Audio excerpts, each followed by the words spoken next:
Ulitin ito sa loob ng 3 araw, mag-umpisa nang magbago ang iyong buhay. Napoleon Hill, kinakailangan kong pakinggan mo ito ng may lubos na atensyon. Dahil ang sasabihin ko ngayon marahil ay sasalungat sa lahat ng pinaniniwalaan mo tungkol sa kayamanan, pananampalataya, at kapalaran. Natuklasan ko at sinisimulan na ring patunayan ng agham na ang salita ng Diyos ay laging tama. Hindi ito dahil sa ekonomiya. Hindi ito dahil sa swerte. Hindi ito dahil sa mga oportunidad. Ito ay dahil sa pananampalataya.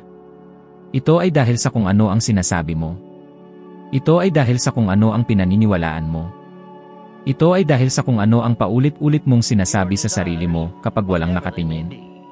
At ibubunyag ko ang isang bagay na sisikapin ng marami na tanggihan. Ang isip ng tao ay sumusunod sa idinedeklara ng puso ng may pananampalataya, eksaktong tulad ng nasusulat sa banal na kasulatan. Sapagkat kung ano ang iniisip niya sa kanyang kaluluwa, ganoon siya. Mga Kawikaan 23, talata 7. Ilang dekada na akong nagtuturo nito. Ngunit ang Diyos ang unang nagturo. At ngayon unti-unti nang naabutan ng agham ang ipinahayag ng Biblia mula pa sa simula.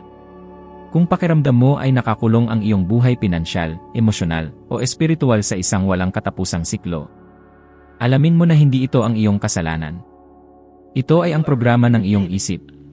At ngayon, ipapakita ko sa iyo kung paano ito muling iprograma. Maghanda ka.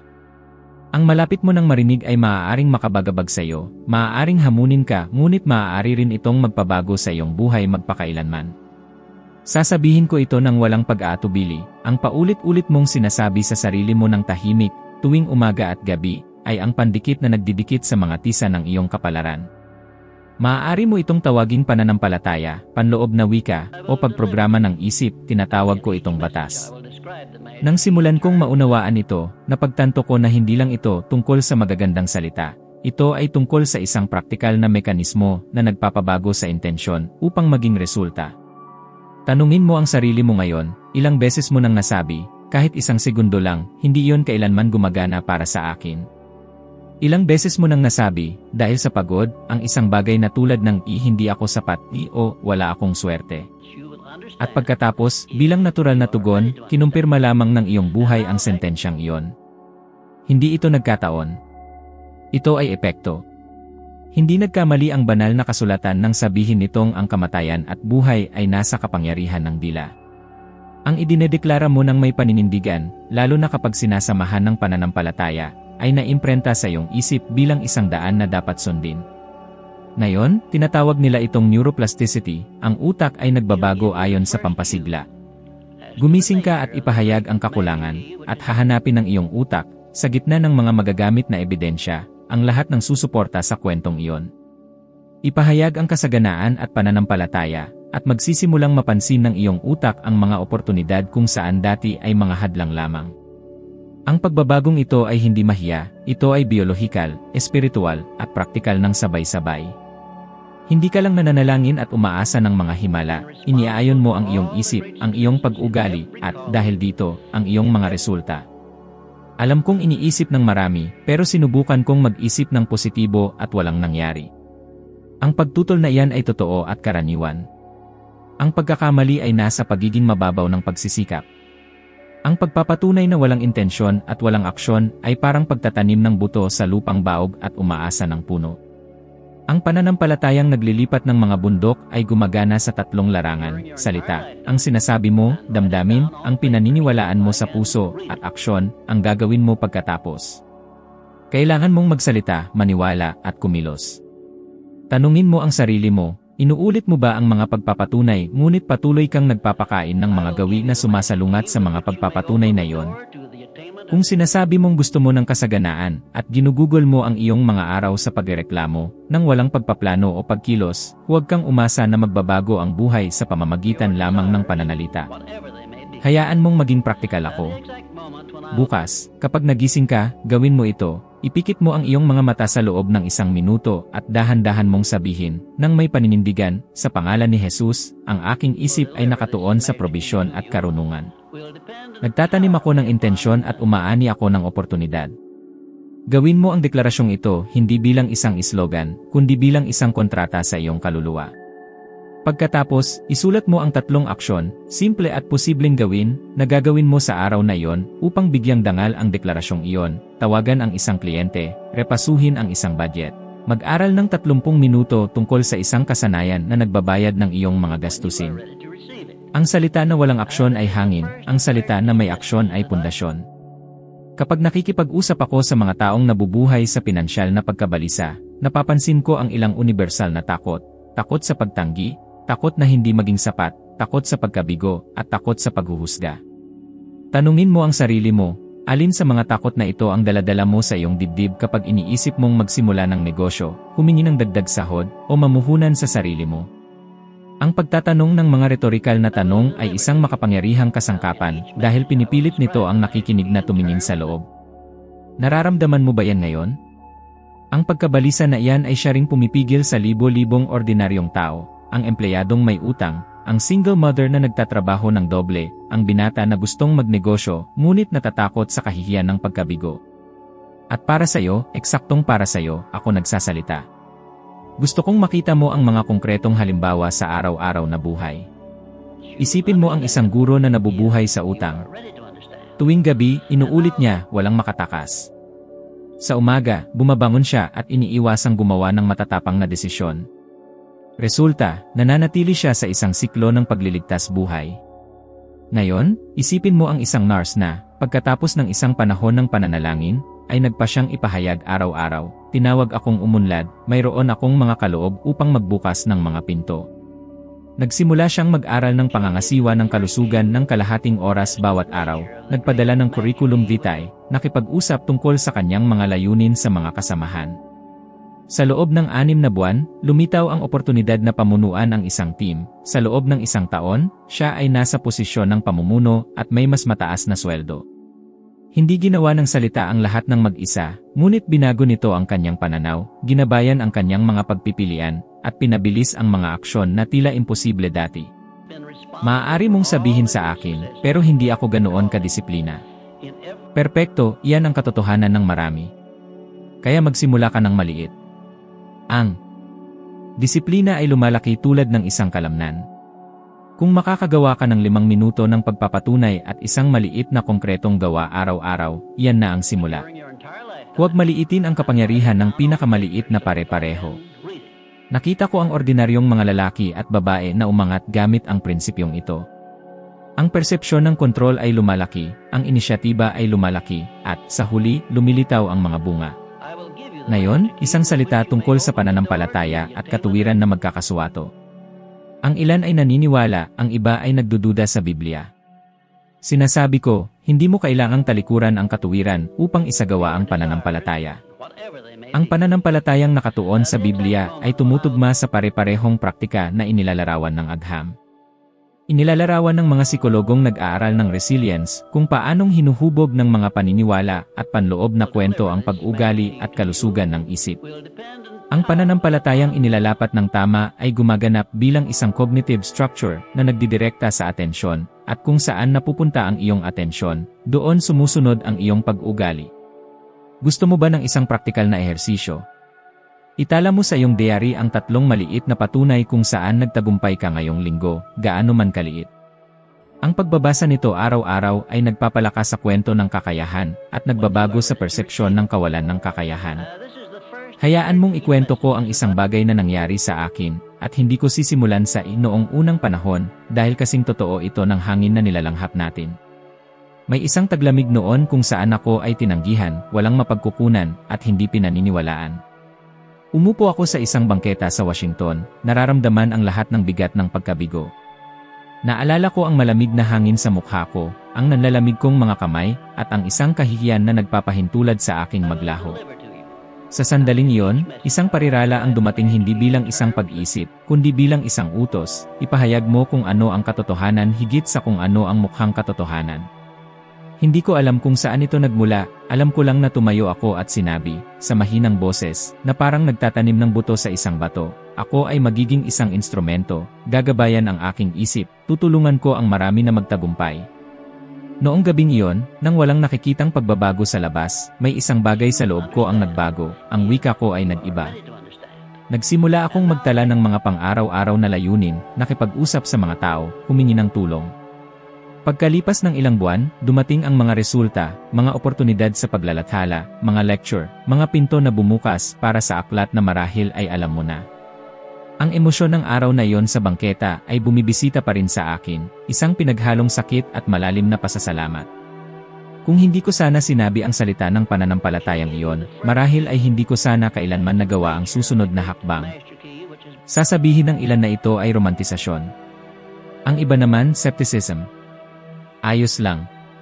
Ngunit hinahamon kitang subukan mo mismo sa loob ng 7 araw na magkakasunod, magpahayag tuwing umaga ng isang pagpapatunay batay sa salita, isulat ang isang konkretong aksyon para sa araw na iyon, at itala sa gabi ang isang maliit na ebidensya ng pag-unlad. Hindi ako humihingi ng agarang mga himala, humihingi ako ng tapat na praktika. Pagkatapos ng 7 araw, suriin mo, nabawasan ba ang iyong pagkabalisa? Napansin mo ba ang isang bagong ideya? Isang pag-uusap na hindi mo sana nagawa noon? Sa maraming kaso, ang simpleng pagbabago ng wika ay nagbubukas ng mga pinto na ikinulong ng pagdududa. Huwag mong maliitin ang interseksyon sa pagitan ng pananampalataya at aksyon. Huwag mong hayaan ang takot na patahimikin ang iyong panloob na boses. Tandaan, lahat ng ipinapahayag mo ng may pananampalataya ay may kapangyarihang maging totoo, dahil ang iyong kaluluwa, ang iyong pag-ugali, at ang iyong isip ay umaayon sa ipinapahayag mo. Gawin mong isang altar ang iyong salita kung saan inihahandog mo ang intensyon, tapang, at trabaho. Magsimula ka ng maliit, maging matyaga, at obserbahan mo ang mundo na yumuyukod, hindi dahil sa mahika, kundi dahil sa divine order at isang isip na sinanay upang hanapin at lumikha ng mga oportunidad. Narito ang ikalawang paksa, ganap na isinalaysay sa unang panauhan bilang si Napoleon Hill, malalim, emosyonal, nakakaengganyo, na sumusunod ng mahigpit sa lahat ng pamantayan, walang mga subtitle. Dumadaloy tulad ng isang tuloy-tuloy na pagsasalaysay ng video. Gusto kong maunawaan mo ang isang bagay na ilan lamang ang nakapapansin hanggang sa huli na, walang tao ang nabibigo dahil sa kakulangan sa kakayahan.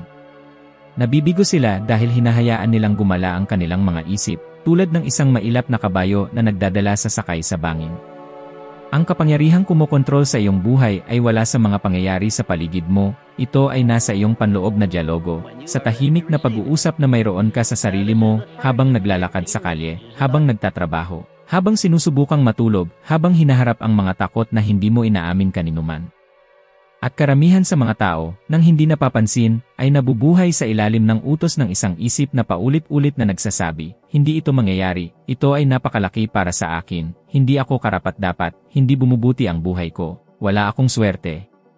Ang tanong ay, ilan sa mga sikretong pariralang ito ang nagpatakbo sa iyong buhay hanggang ngayon? Maraming tao ang nagugulat kapag sinabi kong ang isip ay isang tapat na lingkod. Hindi ito nakikipagtalo sa mga utos, ginagawa lang nito ang mga ito. Kung sasabihin mong hindi ko kaya, isinasara nito ang mga pinto. Kung sasabihin mong mahirap, iniiwasan nito ang daan. Kung sasabihin mong imposible, pinaparalisa nito ang iyong katawan. Ngunit kung idedeklara mo ng may pananampalataya na, kaya ko, matututunan ko, kasama ko ang Diyos, ang iyong isip ay magsisimulang magtayo ng mga daanan kung saan dati ay mga pader lamang. At kinukumpirma ito ng agham. Ipinapakita ng mga kamakailang pananaliksik na ang paulit-ulit na pag-isip ay lumilikha ng mga pisikal na trail sa utak, literal na mga neuronal pathway. Ibig sabihin, mas iniisip mo ang isang bagay, mas nagiging madali itong isipin muli, at mas nagiging mahirap paniwalaan ang kabaligtaran. Ang tinatawag ng Biblia na pagbabago ng isip, ang tawag ng agham ay pagsasaayos ng mga circuit. Magkaibang pangalan, parehong walang hanggang katotohanan. At alam kong marahil ay iniisip mo ngayon, ngunit paano kung susubukan ko at mabibigo? Ang takot na iyan ay sumisira sa milyon-milyong tao araw-araw. Narinig ko na ang napakaraming pagkakaiba-iba nito kaya kabisado ko na. Takot na mawalan ng pera, takot na mapahiya, takot na hindi maging sapat, takot na sumubok at matuklasang wala kang halaga. Ngunit hayaan mong magtanong ako ng isang bagay, pinoprotektahan ka ba ng takot na iyan o binibihag ka? Nagbigay ba ito sa iyo ng seguridad o nag-alis ba ito sa iyo ng mga oportunidad? Ilang beses mo nang hindi sinubukan? Ang isang bagay na gusto mo talaga dahil lang narinig mo ang mahinang boses na yan sa loob mo na nagsasabing, paano kung magkamali? At ang mas mahalaga, Ilang pagpapala ang marahil ay tinatamasa mo na ngayon kung naglakas loob ka lamang na baliwalain ang boses na iyan sa loob lamang ng 5 minuto. Upang ilarawan ito, gusto kong isipin mo ang isang karaniwan, makatotohanang sitwasyon, na kasama ng milyon-milyong manggagawa. Isipin mo ang isang lalaki na nagtatrabaho ng ilang taon sa parehong kumpanya, ngunit naniniwalang kahambugan ang humingi ng dagdag sahod. Inuulit niya sa sarili niya, hindi sila papayag, hindi ako ganoon kahusay, hindi ako ang tipo na karapat-dapat ng higit pa. Sa huli, hindi siya humihingi. Lumipas ang ilang buwan, lumipas ang ilang taon, at nananatili siya eksakto kung nasaan siya, hindi dahil sa kakulangan sa mga katangian, kundi dahil sa isang panloob na dialogo na nagpapasabotahe. Ngayon, tingnan mo ang kabaligtaran, isipin mo ang isang babae na nakararanas ng parehong sitwasyon, ngunit nagpa siyang baguhin ang kanyang panloob na kwento. Sa panalangin, idinedeklara niya, Panginoon, bigyan mo ako ng tapang at biyaya. Kaya ko dahil ikaw ang nagpapalakas sa akin. Inuulit niya ito sa loob ng ilang araw. Nandoon pa rin ang takot, ngunit ang pananampalataya ay lumalaki sa loob niya. Isang araw, naglakas loob siyang humingi. Marahil ay hindi siya magtagumpay sa unang pagsubok, ngunit nagkakaroon siya ng respeto, visibility, at nagbubukas ng mga pinto na nakasarado ng ilang taon. Ano ang nagpabago? Hindi ang curriculum vitae. Ito ay ang isip. Gusto kong ipaalala sa iyo ang isang makasaysayang halimbawa na nasaksihan ko ng personal at malalim na nakaapekto sa aking pag-unawa sa tahimik na puwersang ito na nananahan sa bawat isa sa atin. Nakipag-ugnayan ako, sa panahon ng aking pananaliksik, sa kwento ng isang taong malalim na Kristiyano na nagngangalang George Washington Carver, isa sa pinakamahuhusay na siyentipiko noong kanyang panahon. Sinimulan ni Carver ang bawat araw sa pagdarasal, Diyos, ipakita mo sa akin ang mga sikreto ng iyong nilikha. Ang kanyang panloob na dialogo ay hindi nagsasabing ako ay limitado, kundi ginagabayan ako ng Diyos. Ang resulta, nagpabago siya sa agrikultura, nakatuklas ng daan-daang paggamit para sa money, nagligtas sa ekonomiya ng timog ng Estados Unidos, at naging simbolo ng mapagpakumbabang henyo. Tandaan mo, hindi niya inuukol ang kanyang tagumpay sa sarili niya, kundi sa araw-araw na gawin ng pagbibigay ng kanyang isip sa Diyos. Ang kanyang buhay ay buhay na patunay na kapag ang panloob na dialogo ay nakaayon sa pananampalataya, ang imposible ay nagiging pang-araw-araw na praktika. At ngayon, hayaan mong ikwento ko ang isang bagay na naranasan ko, at hanggang ngayon ay sumasama sa akin bilang isang paalala kung gaano ang isip ay maaaring maging ating pinakamalaking kakampi o ating pinakamasamang kaaway. Nagkaroon ng isang panahon, bago ko sinimulan ang aking malalaking pananaliksik tungkol sa tagumpay, kung saan nagdusa ako sa buong gabi dahil sa mga negatibong pag-isip. Humiga ako at ang sarili kong utak ay parang tinutukso ako, hindi mo magagawa. Isa kang hangal na nangangarap ng napakataas. Sino ka ba sa tingin mo? Kakaiba man itong aminin, ngunit natatakot ako, takot na wala akong marating, takot na mamatay nang walang nagawang pagkakaiba sa mundo. Isang gabi, pagod na pagod, lumabas ako para maglakad sa mga kalye, sinusubukang tumakas sa sarili ko. Huminto ako sa harap ng isang lumang gusali, sumandal sa malamig na pader at naramdaman kong talo ako. Noon, ang aking mga luha ay tuluyang bumuhos. Doon, nag-iisa, sa katahimikan ng madaling araw, nag-alay ako ng isang maikling panalangin, halos isang bulong, Panginoon, kung ang aking isip ang aking kulungan, kung gayon palayain mo ako. Pagkatapos nito, nagpasya ako na sa bawat paglitaw ng isang nakasisirang pag-isip, sasagutin ko ito ng isang kabaligtarang pagpapatunay. Ito ay isang mabagal, masakit, ngunit nagpapabagong proseso.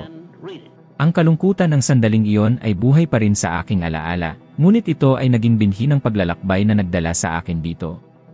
Kung hindi mo alam kung saan magsimula ka ng ganito, sa bawat pagkakataon na marinig mo sa iyong isip ang hindi ko kaya, agad kang sumagot, kahit sa mahinang boses, kaya ko ang lahat ng bagay sa kanya na nagpapalakas sa akin. Kapag narinig mong magkakamali, sumagot ka, ang Diyos ang aking liwanag at ang aking kaligtasan, kanino ako matatakot? Kapag narinig mong hindi ako sapat, sumagot ka, ako ay lumalago at kasama ko ang Diyos. Hindi ito ilusyon, ito ay pagsasanay. Tulad ng pagsasanay ng isang musikero sa mga nota hanggang sa maging reflex ang mga ito, sinasanay mo ang mga pag-isip hanggang sa maging kalikasan ang mga ito. Gusto kong gumawa ka ng isang bagay na naiiba sa mga darating na araw. Sa halip na labanan ang iyong mga negatibong pag-isip, palitan mo ang mga ito. Kumuha ka ng isang piraso ng papel at isulat ang 3 parirala ng pananampalataya batay sa salita, simple, direkta, tiyak. Ipanalangin mo ang mga pariralang iyon tuwing umaga, tanghali, at gabi sa loob ng 7 araw. Ito ay isang maliit, ngunit makapangyarihang pangako. Mapapansin mo na magsisimulang maghanap ang iyong isip ng mga ebidensya upang bigyang katwiran ang mga pagpapatunay na iyon, at kapag nangyari iyon, ang mga oportunidad na tila hindi nakikita dati ay magsisimulang lumitaw, na para bang nandoon na sila sa lahat ng oras, at nandoon nga sila, ngunit hindi pinahihintulutan ng iyong isip na makita mo sila. Ang iyong panloob na dialogo ay ang ugat ng iyong panlabas na buhay. Kung babaguhin mo ang ugat, babaguhin mo ang bunga. At kapag ang iyong isip ay nakaayon sa salita ng Diyos, ang iyong buhay ay nakaayon sa kasaganaan. Walang eksepsyon sa batas na ito. At kung papayagan mong magkakahugis ang katotohanan ito sa loob mo, matutuklasan mo na ang matagal mo nang hinahanap, tapang, kaliwanagan, direksyon, kasaganaan, ay naghihintay lamang na bigyan ng espasyo ng iyong isip upang matanggap ito. Narito ang 3 paksa, ganap na isinalaysay sa unang panauhan bilang si Napoleon Hill, malalim, emosyonal, malawak, na sumusunod sa lahat ng pamantayan, walang mga subtitle, dumadaloy. Na para bang ito ang natural na pagpapatuloy ng iyong pagsasalaysay sa video, may isang prinsipyo na ilang taon akong inabot bago ko naunawaan, at nang sa wakas ay naunawaan ko ito, napagtanto ko na naroroon ito sa Biblia mula pa sa simula. Ipinahayag ng napakasimple kaya maraming tao ang binabaliwala. Hinding-hindi mo mararanasan ang tunay na paglago hanggat patuloy kang tumakas sa pagkabalisa. Ang katotohanan ay ang pagkabalisa ay ang laboratorio ng Diyos. Ito ang lupain kung saan niya hinuhubog ang karakter, pinalalawak ang mga kakayahan, at inilalantad ang mga nakatagong potensyal. Walang pag-unlad ng walang friction. Walang lakas ng walang resistance. At gayunpaman, ginugugol ng mga tao ang kanilang buong buhay sa pagsisikap na iwasan ang anumang sitwasyon na magpapawis, magpanginginig, mag-aalinlangan, o haharap sa mga panloob na kahinaan. Obserbahan mo ang pag-ugali ng tao at mapapansin mo ang isang pattern. Karamihan sa mga tao ay tumatakas sa anumang gawain na tila napakahirap, napakadelikado, o napakanakababahala. Ang pagtaka sa pagkabalisa ay naging halos instinctive. Ilang beses mo nang tinanggihan ang isang oportunidad dahil natatakot ka rito? Ilang beses ka nang nagtago sa likod ng dahilan na hindi ito ang tamang panahon? Ilang pinto ang hindi mo binuksan dahil natatakot ka sa kung ano ang makikita mo sa likod ng mga ito? Ang tanong na lagi kong tinatanong ay, hanggang kailan mo hahayaang diktahan ng takot ang laki ng iyong buhay?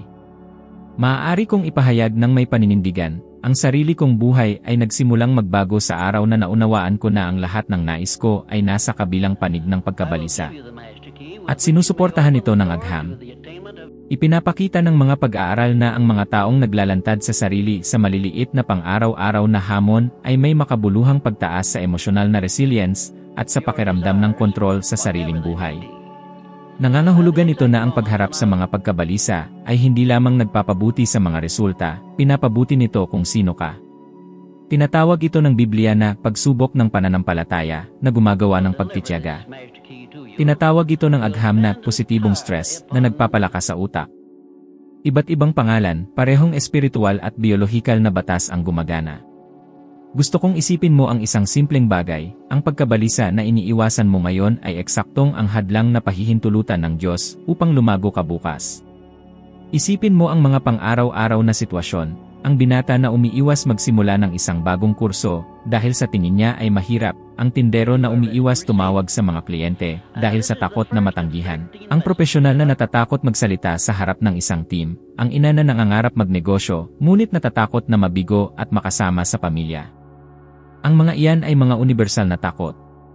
At gayunpaman, ang lahat ng takot na iyan ay mga pintuan na nagkukubli. Kung hinarap mo lang ang isa sa mga yon noong nakaraang linggo, nasaan ka na ngayon? Naalala ko ang isang kwento na binabaliwala ng marami, ngunit malalim na nagmarka sa pagbabago ng isang taong Kristiyano na nabuhay noong panahon ko, si William Booth, tagapagtatag ng The Salvation Army. Hindi siya mayaman, hindi siya maimpluwensya, hindi siya sinanay upang pamunuan ang isang ganoon kalaking gawain.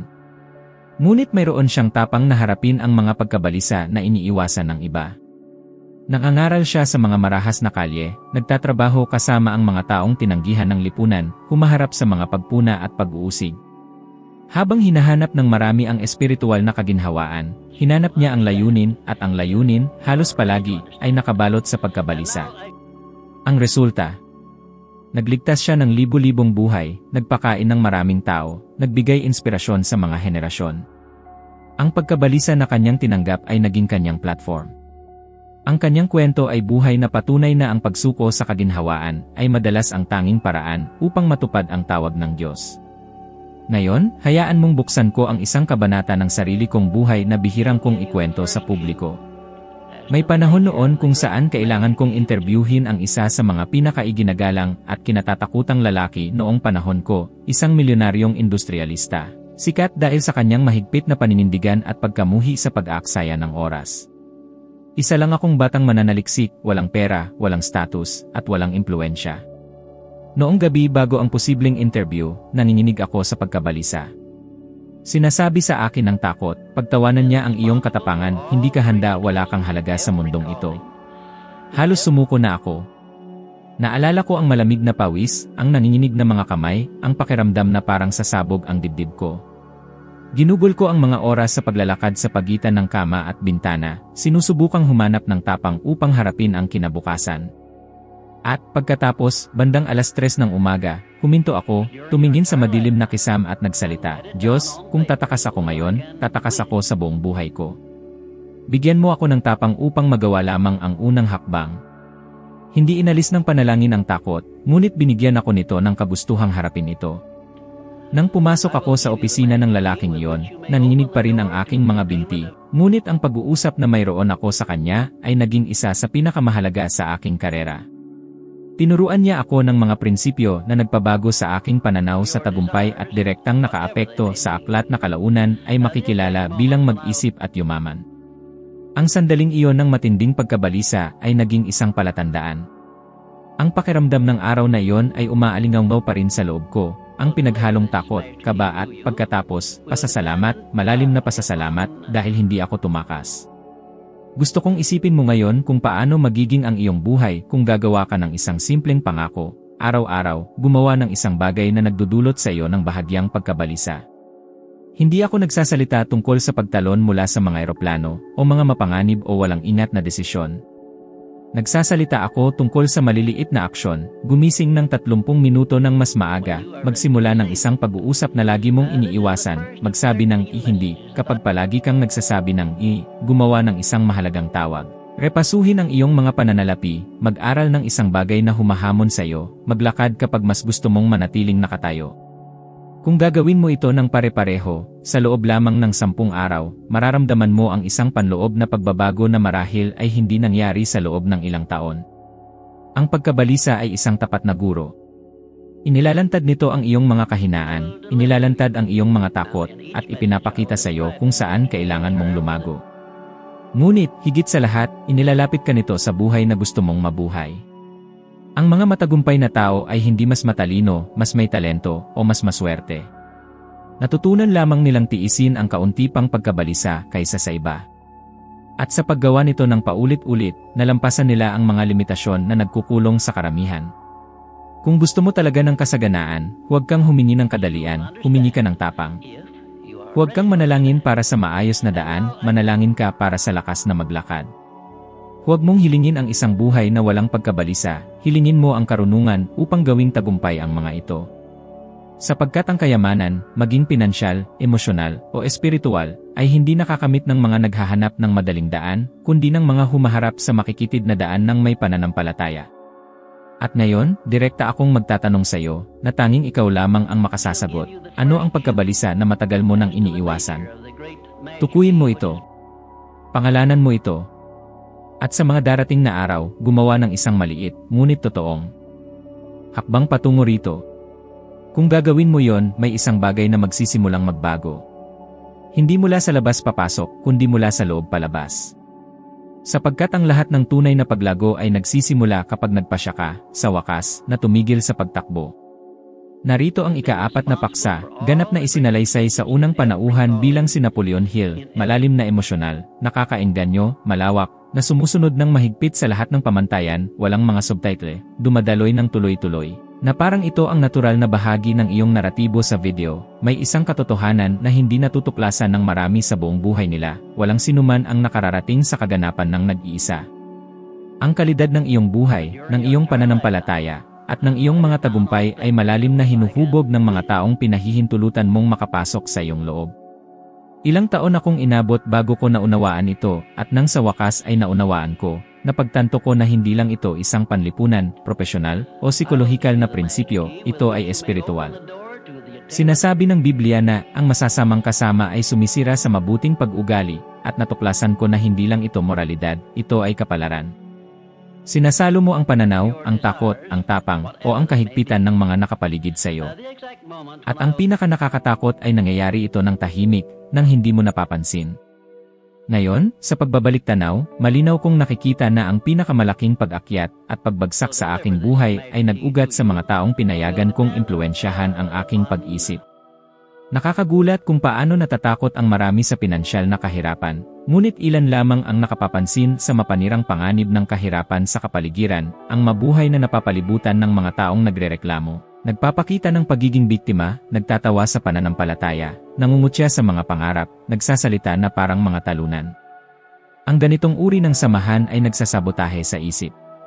Ilang beses mo nang ibinahagi ang isang plano o isang taos pusong hangarin at nakatanggap ka ng mga tugon na tulad ng napakahirap niyan, walang makagagawa niyan, napakataas ng pangarap mo, huwag kang magpadala sa ilusyon.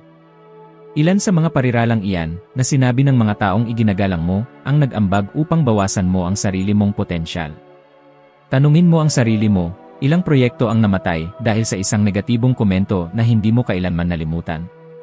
Napansin ko na, sa tuwing lumalapit ako sa mga taong maliit ang pananaw, ang sarili kong pananaw ay nagsisimulang lumiit. Halos hindi maiiwasan, inaampon mo, nang hindi mo napapansin, ang abtanaw ng mga nakapaligid sa iyo. At kinukumpirma ito ng agham. Ipinapakita ng mga pananaliksik na ang ating mga desisyon, emosyon, layunin, at maging ang antas ng ambisyon ay umaayon sa karaniwan ng mga taong madalas nating kasama.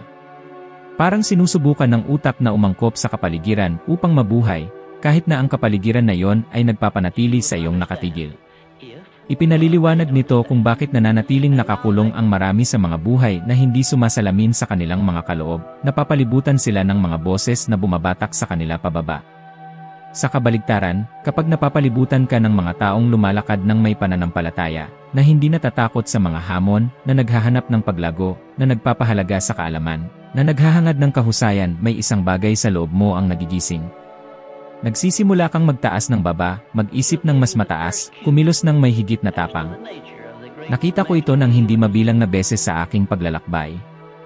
Nakita ko ang mga simpleng lalaki na nagtatrabaho sa mga pabrika, na nakakamit ang pambihirang tagumpay dahil lamang sa nagsimula silang makasama ang mga taong naniniwala sa kanila. Sa parehong paraan, nakita ko ang mga mahusay na lalaki na naligaw dahil napaligiran sila ng mga taong nangungutya, nag-aalinlangan, at nagkakasya sa kaunti. Gusto kong ipaalala sa iyo ang isang tao na ang kwento ay nasaksihan ko sa pamamagitan ng aking pananaliksik at malalim na nakaapekto sa akin, si Booker T. Washington.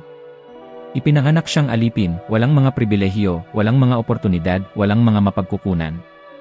Ngunit may isang bagay sa kanyang sirkulo ang nagpabago sa kanyang buhay. Lumapit siya sa mga taong naniniwala sa edukasyon, sa pag-unlad, sa pananampalataya, at sa posibilidad ng pag-angat, sa isang panahon kung kailan tila imposible yon para sa isang tulad niya. Sinipsip niya ang pananaw na yon, hinayaan ang kanyang sarili na hubugin ng lakas at pananampalataya ng mga lalaki at babaeng iyon, at sa huli ay naging isa sa mga pinakamaimpluwensyang pinuno noong kanyang panahon. Hindi dahil sa swerte siya, kundi dahil itinataas ng kanyang samahan ang kanyang mental na pamantayan. Sinasabi niya na, upang umakyat, kailangan niyang makasama ang mga taong tumingin pataas. Ang pariralang iyan ay hindi na kailanman nawala sa aking isip. Ngayon, hayaan mong ikwento ko ang isang bagay na nangyari sa akin at hinding-hindi ko malilimutan. Sa isang tiyak na panahon ng aking buhay, nang ako ay nagtatrabaho ng walang tigil upang maunawaan ang agham ng tagumpay, nakisama ako sa isang maliit na grupo ng mga taong palaging nagrereklamo tungkol sa lahat. Sila ay matatalinong lalaki, ngunit ginugol ng pessimism. Lahat ng pag-uusap ay tungkol sa mga nakaraang pagkabigo, kawalan ng katarungan, limitasyon, at takot. Sa simula, naniniwala ako na matutulungan ko sila ng may sigasig, ngunit, unti-unti, napansin ko na ako mismo ay nagsisimulang makaramdam ng higit na pagod, higit na kawalan ng katiyakan, mas madaling mag-alinlangan sa aking mga ideya. Nahuli ko ang sarili kong nagsasabi ng mga parirala na hindi kailanman tungkol sa aking esensya. Baka hindi mangyari, baka masyado na akong lumayo, baka mas mabuti nang sumuko. Isang araw, pagkatapos ng isa sa mga pag-uusap na yon, umuwi ako ng nag-iisa. Lumulubog ang araw at may isang kakaibang pakiramdam sa hangin, na para bang may mali sa loob ko. Umupo ako sa isang bangko malapit sa isang plaza, huminga ng malalim at napansin, nang may kalungkutan, na ang aking mga pag-iisip ay nagiging salamin ng mga boses na madalas kong kasama. Naramdaman ko ang paghigpit sa dibdib, isang pinaghalong pagkadismaya at pagluluksa, na para bang pinayagan ko ang aking isip na mahawa. Sa sandaling iyon, nag-alay ako ng isang tahimik na panalangin, Panginoon, ilayo mo sa akin ang nagpapababa sa aking pananampalataya, at ilapit mo sa akin ang nagpapalakas sa aking tawag. Naalala ko ang emosyon ng sandaling iyon, naalala ko ang luha na pumatak ng hindi ko inaasahan. At naalala ko ang desisyon na ginawa ko kaagad pagkatapos, baguhin ang kapaligiran, baguhin ang mga boses, baguhin ang sirkulo. Ang desisyong iyan ay nagligtas sa aking misyon, marahil maging sa aking emosyonal at espiritual na buhay. Nang magsimula akong makasama ang mga taong may pananaw, tapang, disiplina, at pananampalataya, lumawak ang aking isip. Ang aking mga ideya ay dumaloy ng may higit na kaliwanagan. Ang aking tapang ay lumaki. Ang aking mga resulta ay nagbago.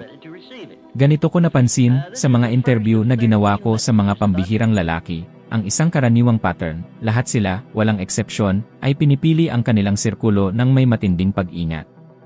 Alam nila na ang isang nag-iisang kaibigan na hampas lupa ay sapat na upang sirain ang isang buong kapalaran, at ang isang nag-iisang matalinong kaibigan ay maaaring magpabago sa takbo ng buhay.